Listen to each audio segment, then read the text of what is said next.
Nag-uumpisa na nga ba yung one world currency?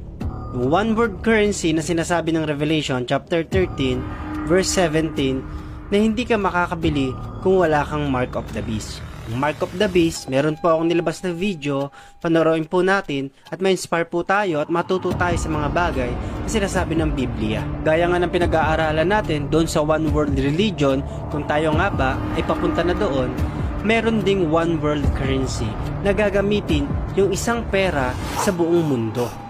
At ito yung gagamitin mo upang makabili ka at makapagbenta. Dalawa lang naman kasi yan, di ba?